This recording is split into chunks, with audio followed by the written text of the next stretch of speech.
السلام علیکم دوستو، آج ہم بات کریں گے صحیح مسلم میں فتنہ مسیح الدجال کے بارے میں، اس کے آئیلینڈ کے بارے میں، اس کے جزیرے کے بارے میں۔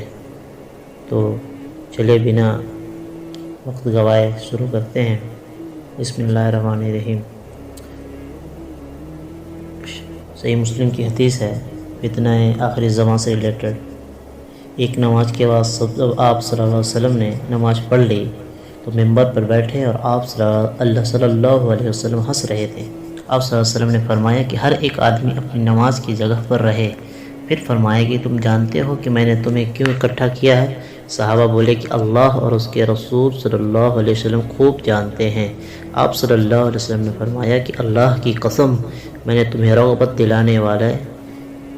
دلانے یا ڈرانے کے لیے جمع نہیں کیا، بلکہ اس لیے جمع کیا کہ تمیم الداری رضی اللہ تعالی عنہ ایک نصرانی تھا، وہ آیا اور اس نے بیعت کی اور مسلمان ہوا، اور مجھ سے ایک حدیث بیان کی جو اس حدیث کے موافق ہے جو میں نے تم سے دجال کے بارے میں بیان کیا کرتا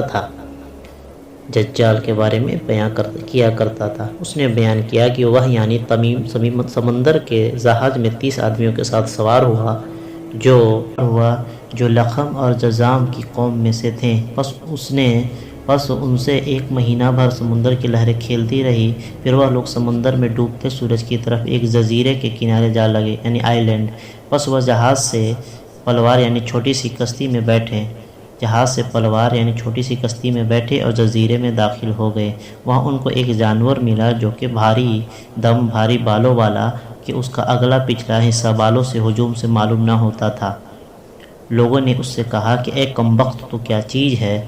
اس نے کہا کہ میں جاسوس ہوں، جسوسہ۔ لوگوں نے کہا کہ جاسوس کیا ہے؟ اس نے کہا کہ اس مرد کے پاس چلو جو دیر میں ہے، کہ وہ تمہاری خبر کا بہت مستحق ہے۔ تمیم رضی اللہ تعالی عنہ نے کہا کہ جب اس نے مرد کا نام لیا تو ہم اس جانور سے ڈریں کہ یہی شیطان نہ ہو۔ تمیم رضی اللہ تعالی عنہ نے کہا کہ پھر ہم دوڑتے ہوئے یعنی جلدی دیر میں داخل ہوئے، دیر یعنی کہ گفا وغیرہ میں داخل ہوئے۔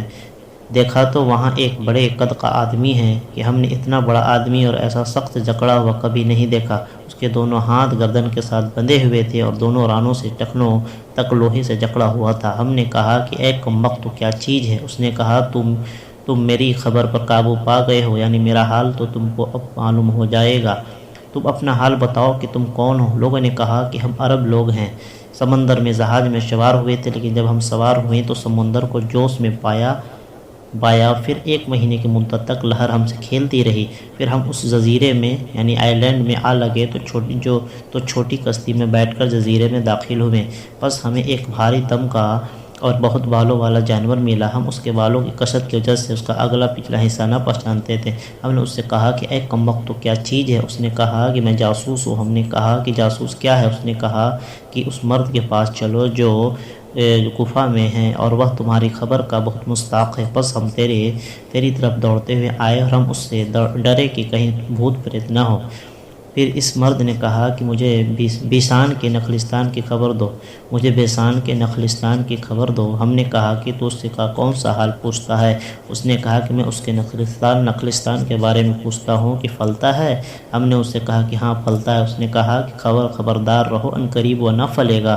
اس نے کہا کہ مجھے تبرستان کے دریا کے بارے میں بتلاؤ، یعنی کہ بحر تبرستان کے دریا کے بارے میں بتلاؤ۔ ہم نے کہا کہ تم اس کے دریا کا کون سا حال پوچھتا ہے؟ وہ بولا کہ اس میں پانی ہے۔ لوگوں نے کہا کہ اس میں بہت پانی ہے۔ اس نے کہا کہ البتہ اس کا پانی عنقریب ختم ہو جائے گا۔ پھر اس نے کہا کہ مجھے زغر کے چشمے کے بارے میں خبر دو۔ لوگوں نے کہا کہ اس کا کیا حال پوچھتا ہے؟ اس نے کہا کہ اس چشمیہ میں پانی ہے اور وہاں کے لوگ اس پانی سے کھیتی کرتے ہیں۔ ہم نے اس سے کہا کہ ہاں اس میں بہت پانی ہے اور وہاں کے لوگ اس سے پانی سے کھیتی کرتے ہیں۔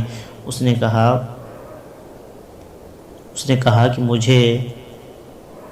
مجھے امیین کے پیغمبر کے بارے میں خبر دو کہ وہ کیا رہیں۔ لوگوں نے کہا کہ وہ مکہ سے نکلے اور مدینہ میں گئے ہیں۔ اور کہا کہ کیا عرب کے لوگ ان سے لڑے؟ ہم نے کہا کہ ہاں۔ اس نے کہا انہوں نے عربوں کے ساتھ کیا کیا؟ ہم نے کہا وہ اپنے گرد و پیش کے عربوں پر غائب ہے اور انہوں نے ان کی اطاعت کی۔ اس نے کہا کہ یہ بات ہو چکی؟ ہم نے کہا کہ ہاں۔ اس نے کہا کہ خبردار رہو، یہ بات ان کے حق میں بہتر ہے کہ پیغمبر کی تابعدار ہو، اور البتہ میں تم سے اپنا حال کہتا ہوں کہ میں مسیح الدجال ہوں، میں مسیح الدجال ہوں، اور البتہ وہ زمانہ قریب ہے کہ جب مجھے نکلنے کی اجازت ہوگی پس میں نکلوں گا اور سیر کروں گا اور کسی بستی کو نہ چھوڑوں گا جہاں 40 رات کے اندر نہ جاؤں، سوائے مکہ اور طیبہ کے، یعنی مکہ اور مدینہ کے، کہ وہاں جانا مجھ پر حرام ہے، یعنی منع ہے۔